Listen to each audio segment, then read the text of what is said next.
Hello दोस्तों, कैसे हैं आप सभी का स्वागत है हमारे अपने यूट्यूब चैनल स्टूडेंट अफेयर्स पर, जहां पर हम डिस्कस करते हैं डेली के करंट अफेयर्स और साथ ही साथ मैं आपको बताता हूं नेशनल और इंटरनेशनल न्यूज़ से जुड़े कुछ फैक्ट्स के बारे में।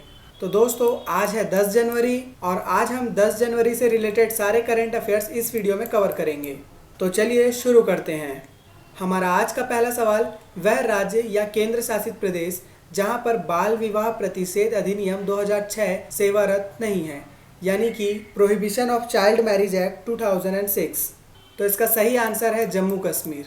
यानी कि हमारे भारत में जम्मू कश्मीर ही एकलौता ऐसा राज्य है जहां के निवासियों को बाल विवाह करने की अनुमति प्रदान है। और अगर बात करें बाल विवाह प्रतिषेध अधिनियम 2006 की, तो ये भारत सरकार द्वारा लागू अधिनियम है जो कि साल 2006 में लागू होता है। और इस नियम के तहत लड़कियों की उम्र 18 वर्ष से कम और लड़कों की उम्र 21 साल से कम की एज में उनकी शादी नहीं कराई जा सकती। बात करें अगर जम्मू कश्मीर की, तो विंटर में इसकी राजधानी जम्मू और समर में इसकी राजधानी श्रीनगर होती है। और यहाँ पर गवर्नर शासन होता है और फिलहाल में जम्मू कश्मीर के गवर्नर लेफ्टिनेंट मनोज सिन्हा हैं। बात करूँ अगर तमिलनाडु की, तो यहाँ के सीएम थिरुइदप्पणी जी हैं और तमिलनाडु के गवर्नर बनवारी लाल पुरोहित हैं।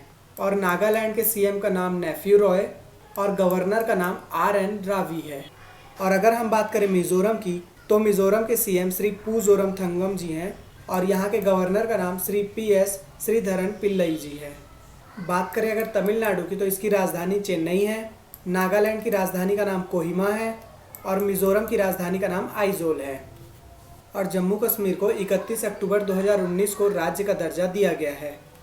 हमारा अगला सवाल, वह वन्य जीव जिसके पुनर्वास हेतु बिहार के भागलपुर वन प्रभाग में पुनर्वास केंद्र स्थापित किया जाता है, यानी कि वो कौन सा जीव है जिसके लिए बिहार के भागलपुर वन में एक नया पुनर्वास केंद्र स्थापित किया जाता है।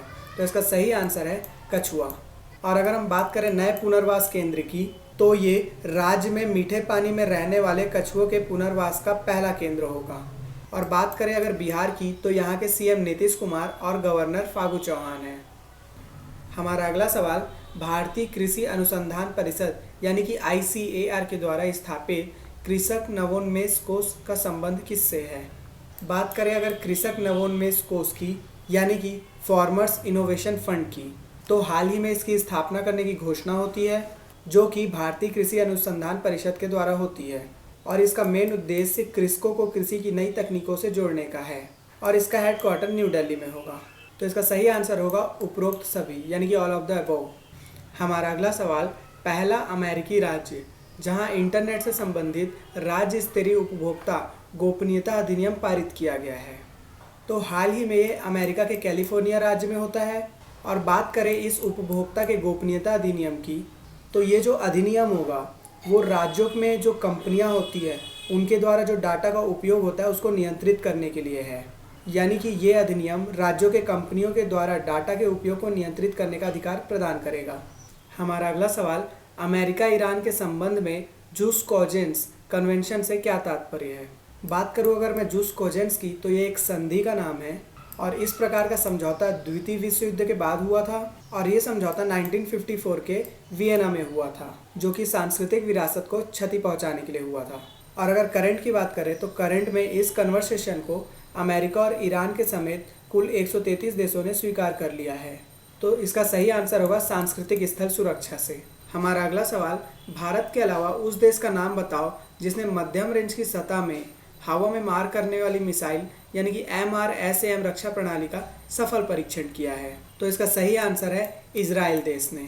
और अगर मैं बात करूं MRSAM मिसाइल की, तो इसका रेंज 50 से 70 किलोमीटर होता है, यानी कि इस प्रकार की मिसाइलें 50 से 70 किलोमीटर दूर से ही अपने दुश्मन को ठिकाने लगा सकती है और इस प्रकार के मिसाइल का यूज़ वॉर के टाइम होता है।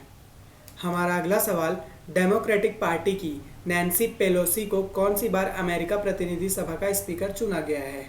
तो इसका सही आंसर है चौथी बार इन्हें चुना गया है। और अगर हम बात करें नैन्सी पेलोसी की, तो ये डेमोक्रेटिक पार्टी से हैं और इन्हें हाल ही में चौथी बार स्पीकर पद के लिए चुना गया है। उन्हें पहली बार स्पीकर पद के लिए 2007 में चुना गया था। और साथ ही साथ आपको बता दूं कि नैन्सी पेलोसी स्पीकर पद चुने जाने के लिए अमेरिका की पहली महिला है। हमारा अगला सवाल, अरुण कुमार गोस्वामी ने हाल ही में किस हाई कोर्ट के मुख्य न्यायाधीश पद की शपथ ली है? तो दोस्तों इसका सही आंसर है आंध्र प्रदेश हाई कोर्ट से। और अगर बात करें हाई कोर्ट के जज की, तो हाई कोर्ट के जज जो शपथ लेते हैं वो राज्यपाल यानी कि गवर्नर के सामने लेंगे। इनके पहले हाई कोर्ट में जज जे.के. माहेश्वरी थे। और अगर मैं बात करूं अरूप कुमार गोस्वामी की, तो आंध्र प्रदेश के हाई कोर्ट जज रहने के पहले ये सिक्किम हाई कोर्ट के जज भी रह चुके हैं। और बात करें अगर आंध्र प्रदेश की, तो आंध्र प्रदेश के सीएम का नाम वाई.एस. जगनमोहन रेड्डी है और राज्यपाल का नाम विश्वभूषण हरिचंदन है। उसी प्रकार से महाराष्ट्र के सीएम का नाम उद्धव ठाकरे और गवर्नर का नाम भगत सिंह कोश्यारी है। और गुजरात के सीएम का नाम विजया भाई आर रूपानी और गवर्नर का नाम आचार्य देवव्रत है। और अगर हम बात करें केरल की, तो केरल के सीएम का नाम पिनराई विजयन है और गवर्नर का नाम आरिफ मोहम्मद खान है।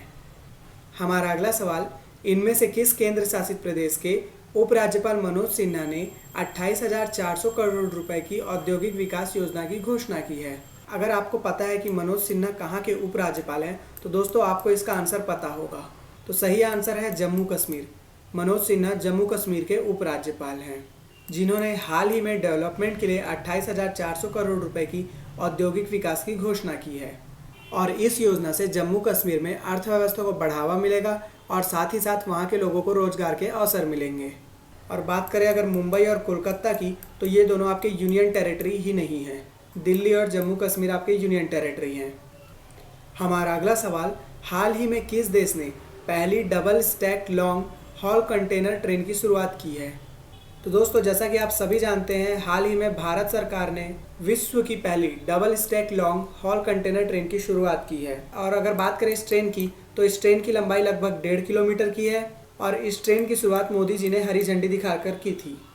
हमारा अगला सवाल, इनमें से किस मंत्रालय ने लद्दाख में संस्कृत और भाषा के मुद्दों के लिए पैनल का गठन करने की घोषणा की है?